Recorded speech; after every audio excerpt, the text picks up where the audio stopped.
The second Nia's fingers closed around Min-ho Kang's wrist, three things happened at once. Her heart stopped, his breath caught, and a priceless Joseon dynasty moon jar shattered against marble. The sound echoed like a gunshot.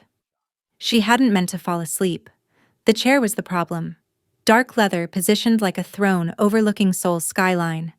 16 hours of work had blurred her judgment. Morning shift at the diner, afternoon at the store, graveyard cleaning at Club Onyx. Her body ran on fumes. Mama Joy needs the surgery. The hospital won't wait. The chair swallowed her exhaustion whole. She woke to presence, not sound. The air thickened. The private elevator whispered, "Open." In the glass reflection, she saw him. Min-ho Kang, white shirt unbuttoned, sleeves rolled over inked forearms and bruised knuckles. Blood stained one cuff. Everyone knew the rules. No staff entered the VIP penthouse. Ever. Nia launched out of the chair, her legs buckled. She fell forward, hand shooting out on instinct. Her fingers closed around his wrist. Skin met skin. The world stopped. She expected violence. The stories said touch made him sick. Everyone whispered about the waitress who'd brushed his shoulder. Min-ho had vomited in the hallway, scrubbed his skin raw until blood ran pink. No one touched Min-ho Kang. Instead, his breath hitched, not in disgust, in shock. His pupils dilated.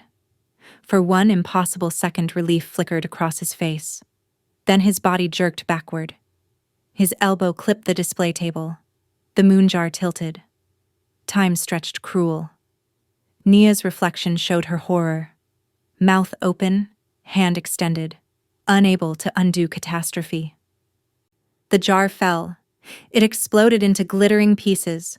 Gray ash puffed into the air, settling like snow across black marble. Silence crashed down. Nia's knees hit the floor. Tears blurred her vision. Words tumbled out broken. "I'm sorry, please. I just needed 1 minute. My mother. The hospital." Min-ho stood frozen, eyes locked on the shattered relic. When he spoke, his voice was dangerously quiet. "Do you know what that was?" Welcome back to Stories by Moonlight. Before we continue with Nia's fate, hit that subscribe button and drop a comment telling us where you're watching from and what time it is in your corner of the world. Trust me, you won't want to miss what happens next. She shook her head. He crouched down slowly. "It held my sister's ashes. She died in a fire when I was 8. That jar was 500 years old. The only thing I had left of her. She'd destroyed someone's grave." The elevator chimed. Security flooded in. 5 men in black suits, all armed. Min-ho's gaze traveled from Nia's tears to her hospital badge. Mama Joy Williams. Patient, 54782, critical care unit. Something shifted behind his eyes. "The jar was appraised at $200,000, he said calmly. "Add emotional value, add tonight's disruption, and pay her mother's hospital bill in full. Every test, every procedure. No questions." Nia's heart stopped. "Consider it a gift," Min-ho continued, voice soft and deadly. "And her new debt. How much total?" $500,000. "I can't. That's impossible." "You will. You belong to me until it's paid. You'll work where I decide. Live where I can see you. Follow every rule I set." He gestured to the guards. "Take her phone. Make sure the payment clears before sunrise. Move her to the guest suite. She stays here. Starting now." The guards escorted Nia into the elevator. She looked back once. Min-ho stood among shattered ceramic and ash, eyes holding nothing but cold calculation. The elevator doors sealed shut. When they opened, she stepped into a hallway she'd never seen. Marble floors, recessed lighting, paintings worth fortunes. "The suite is this way," the head of security said. "Your belongings will arrive within the hour. Mr. Kang has ordered a wardrobe for you." "I don't want his clothes." What you want stopped mattering when you sat in his chair. He opened a door. The guest suite was larger than her apartment. Floor-to-ceiling windows, a massive bed. Heated floors, pristine, expensive, soulless. A cage lined with silk. Mr. Kang will send for you in the morning. Do not attempt to leave. Do not contact anyone. The windows don't open.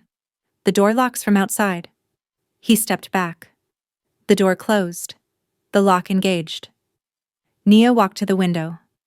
Seoul sparkled below. 10 million people who would never know her name. Her reflection stared back. 23 in a stained uniform, trapped by a man who couldn't stand touch. Except he hadn't pulled away when she grabbed him.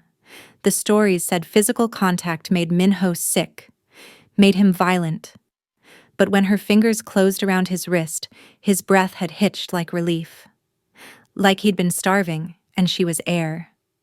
She collapsed onto the bed, still wearing her uniform, her mother's face the last thing she saw before darkness claimed her. "I'm sorry, Mama. I'm so sorry." Sleep came. But the nightmares followed close behind. Morning came with cold precision. No knock, just the lock. The head of security stood there.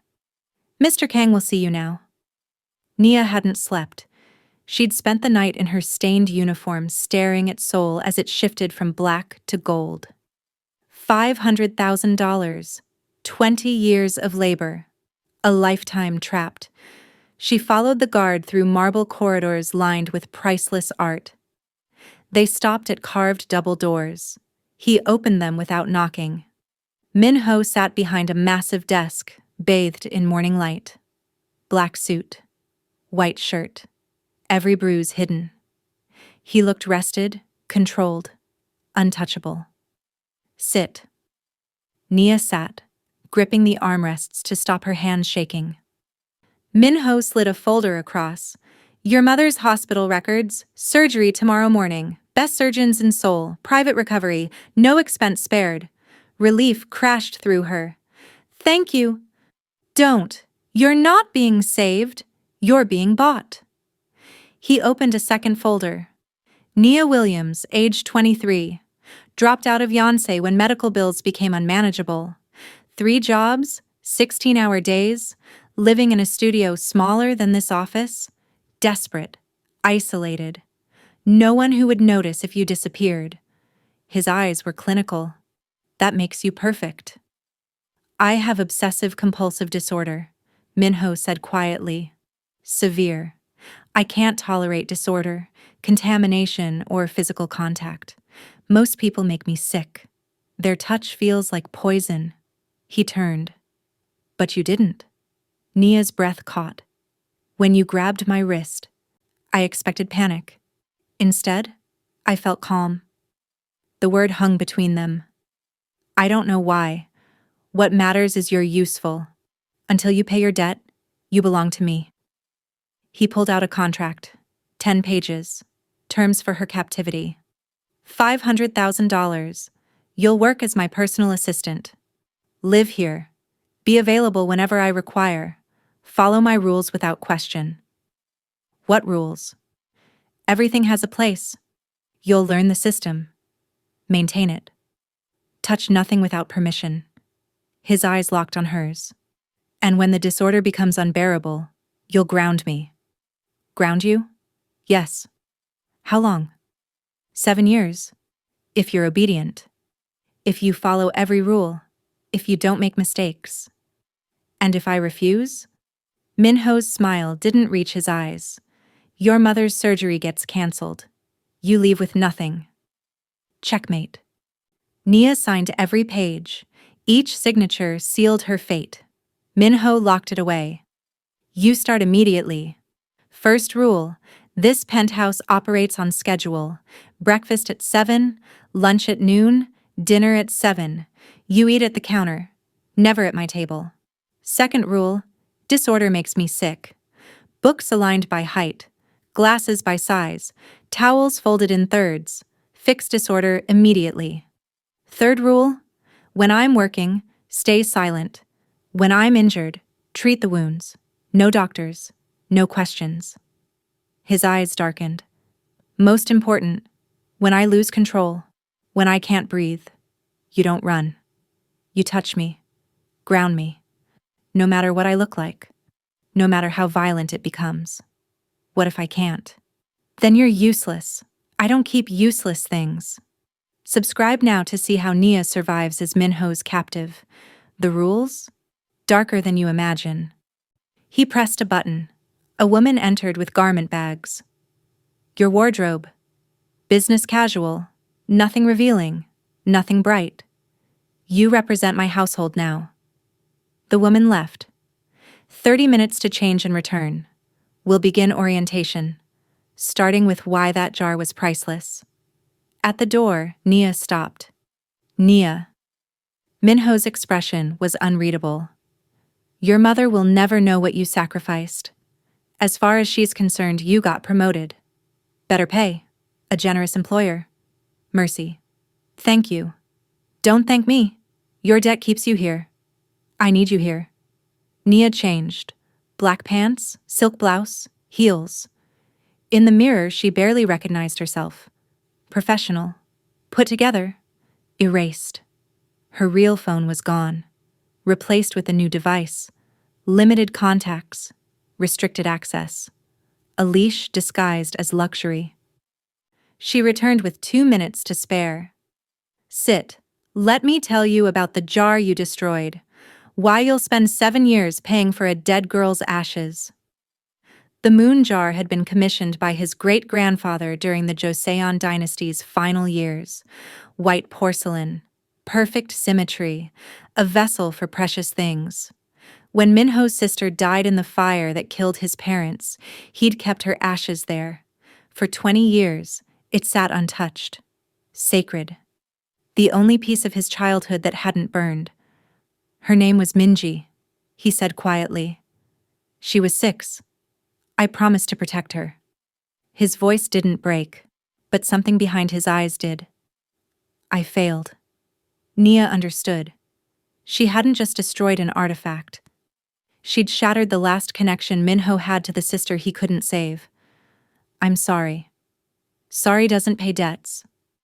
Work does, obedience does, 7 years of your life does. He stood. Now let me show you how this household operates. And Nia, cold steel. Don't make me regret keeping you alive. 3 days passed in rigid routine. Nia learned Min-ho's world operated on invisible rails. Every object had coordinates. Every action had sequence. Breakfast at 7. Coffee black. Toast cut diagonally. Newspaper folded in thirds. If the fold was wrong, he couldn't eat. She watched him check locks. 3 times, clockwise. Watched him arrange pens by length, books by height, dishes by size. Watched his hands shake when disorder crept in. The OCD wasn't preference. It was survival. On the 4th morning, Min-ho came home bleeding. 3 a.m. Uneven footsteps. White shirt soaked red. Syndicate dispute, he said. Get the medical kit. She retrieved it. Organized like surgical theater. Min-ho had removed his shirt. Old scars, fresh wounds, a gash along his ribs. I can call a doctor? No. Doctors touch me. They make it worse. Nia knelt beside him. I've never stitched a wound before. Then learn. She cleaned the gash with antiseptic. Min-ho didn't flinch. She threaded the needle with shaking hands. The first stitch was clumsy, the second better. By the 5th, she'd found rhythm. Min-ho's breathing slowed. Not from pain relief, from her proximity. Your hands don't hurt, he said quietly. Everyone else's hands feel like acid, like insects crawling under my skin. But yours, he looked at her. Yours feel like silence. Nia finished the last stitch, tied it off, bandaged the wound. Min-ho caught her wrist. Do you understand what you are to me? You're not a person anymore. You're medicine, the only thing that makes the disorder quiet. The words should have terrified her. Instead, Nia felt something shift. Power, maybe. Or its shadow. Then I guess you need me, she said softly. Min-ho's eyes darkened. Don't confuse necessity with mercy. I need you the way a dying man needs morphine. That doesn't make you safe. It makes you essential. He released her wrist and stood. Clean this blood before it stains. I'll be in my office. If you're still watching, you're invested. Subscribe now, because what will break your heart in ways you won't see coming. The pattern repeated. Min-ho invented reasons for proximity, asked her to straighten his tie, requested she organize his desk while he worked, called her to review schedules at midnight. Each time, his breathing steadied, his hands stopped shaking. The chaos quieted. Nia became his anchor. She hated how much she didn't hate it. 2 weeks in, the disorder spiraled. Nia woke to crashing sounds, ran to the living room, found Min-ho surrounded by destruction, books thrown, furniture overturned, glass shattered across the floor. His hands were bleeding where he'd struck the wall. He was hyperventilating, eyes unfocused, lost in panic. Min-ho! Don't. He backed away. Everything's wrong. The angles are wrong. The spacing is wrong. I can feel it crawling. His words dissolved into gasping. Nia stepped through the chaos. Glass crunched under her bare feet. She reached for him slowly, giving him time to pull away.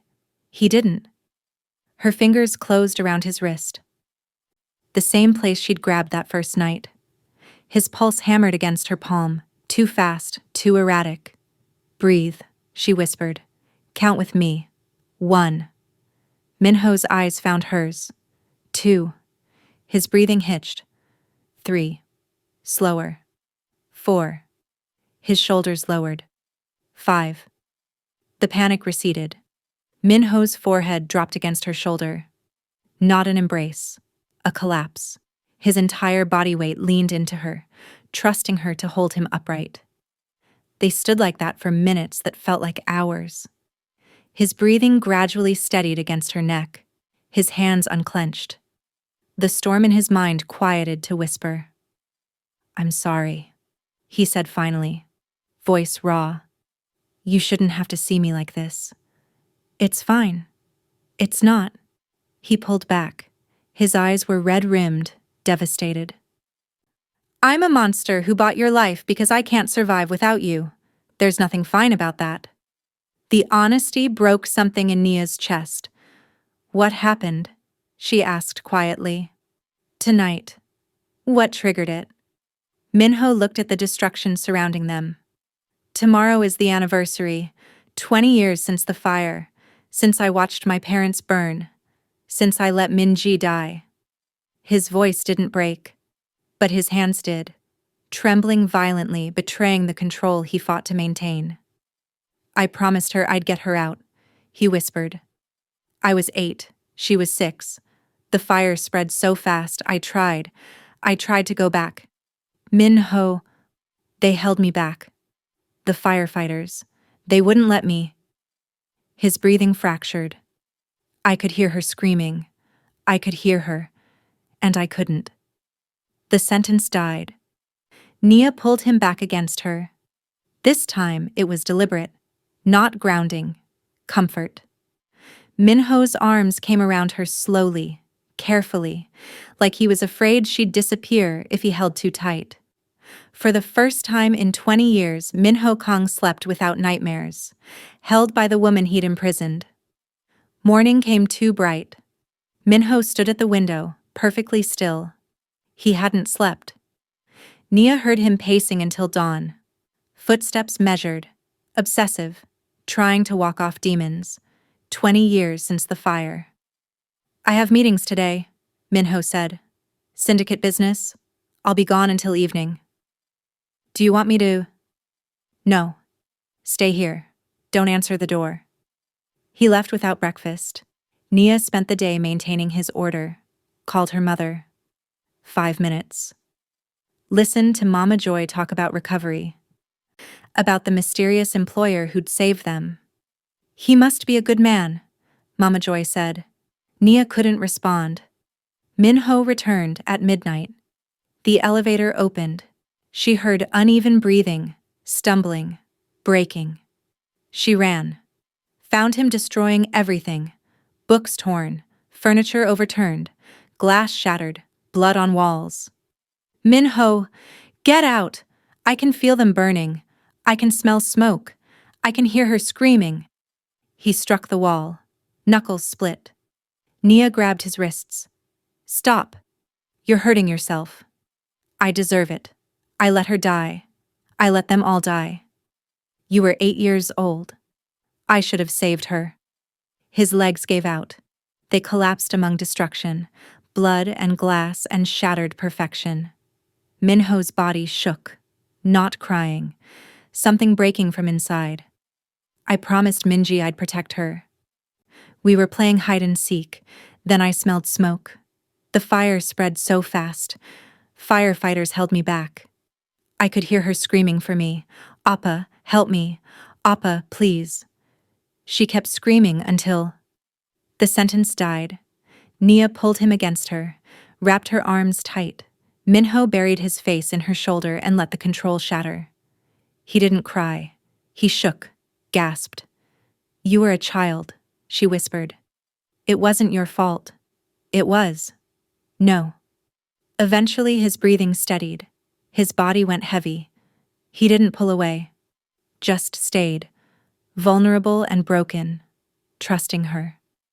For the first time in 20 years, Min-ho Kang slept without nightmares. Chapter 4 isn't over. The real devastation is coming. Subscribe now, or you'll regret missing what happens when his family finds out. Dawn came with judgment.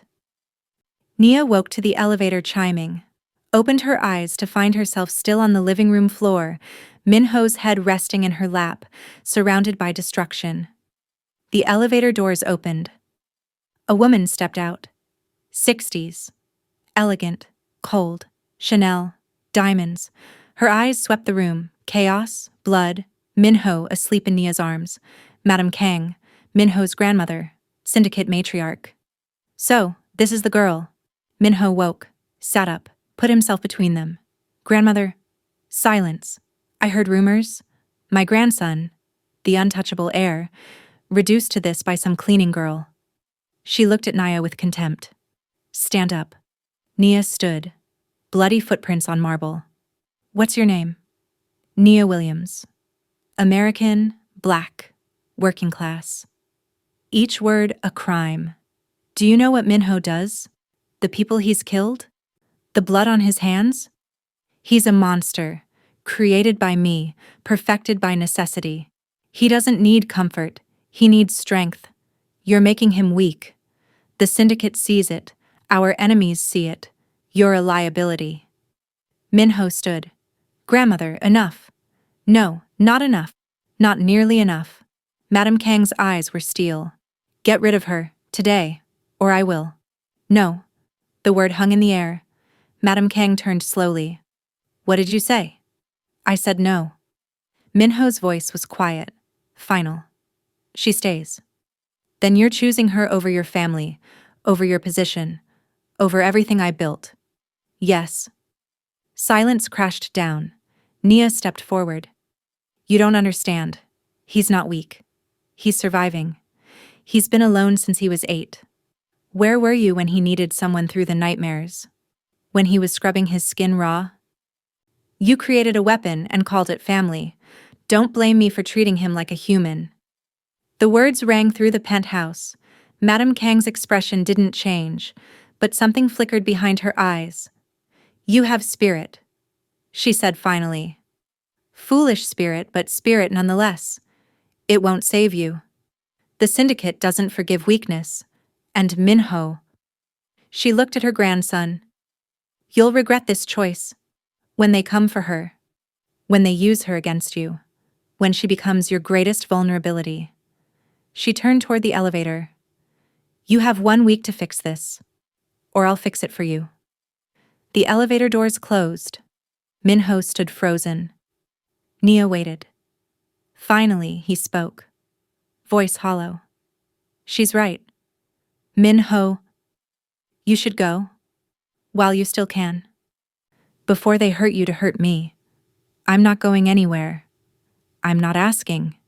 He looked at her, eyes devastated. I can't keep you safe, and I can't let you go. That makes me exactly what she said. Weak. Or human. In my world, they're the same thing.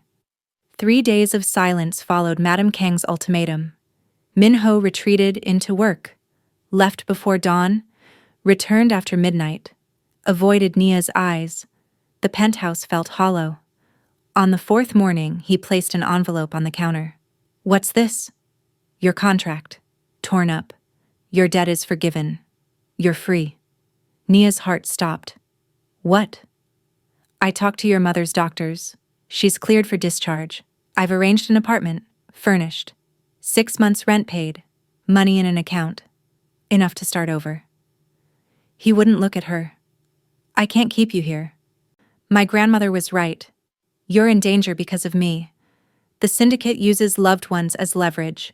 You deserve better than being someone's medicine. Min-ho, don't. You have your freedom. Take it. Go be with your mother. What about you? I'll survive, I always have. Alone. Yes. Nia picked up the envelope. Freedom in paper form. It felt like a death sentence. When do I leave? Today. Car's waiting. Nia packed, changed into old jeans, old shirt, became herself again. She felt erased. The guard drove her to the new apartment.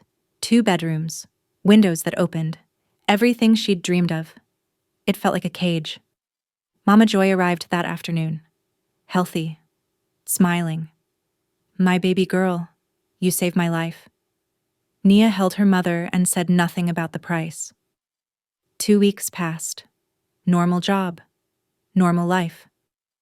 Normal hours. At night, she stared at the ceiling and felt nothing.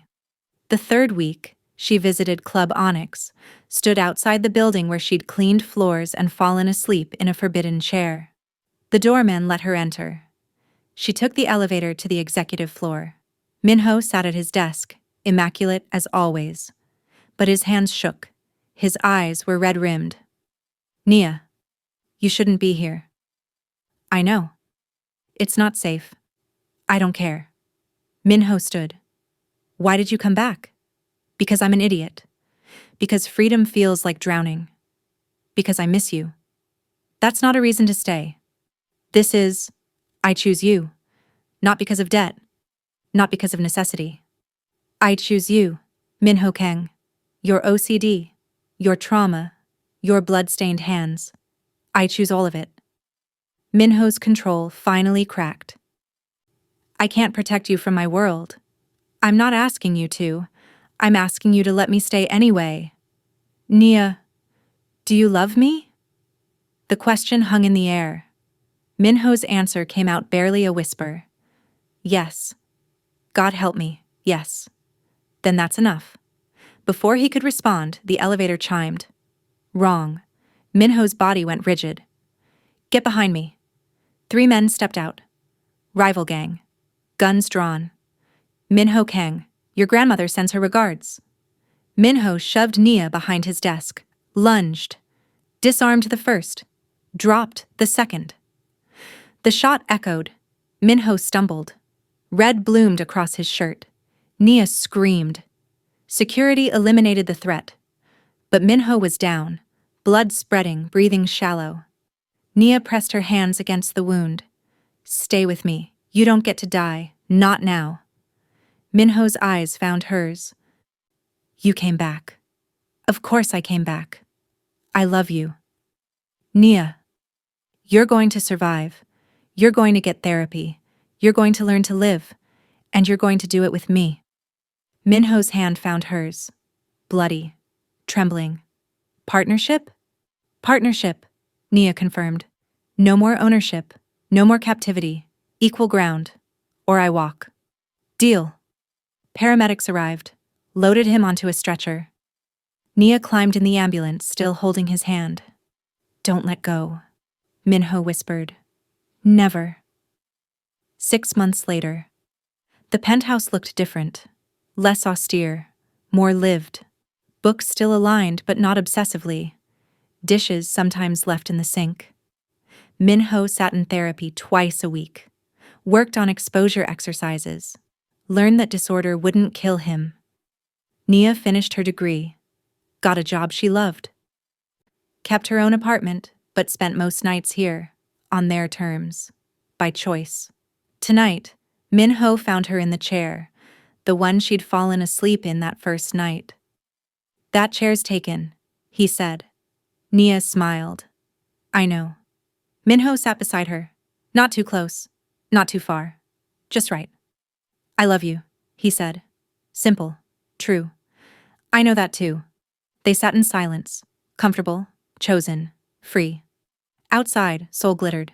A mafia boss with OCD and a cleaning girl with nothing to lose had found something worth more than freedom. They'd found each other, and that was enough. Thank you for joining us on this journey through love, trauma, and redemption. If this story touched your heart, please subscribe to Stories by Moonlight for more tales that will keep you up past midnight. Drop a comment with your thoughts. We read every single one. Until next time, may your nights be filled with stories worth staying awake for. Sweet dreams, friends.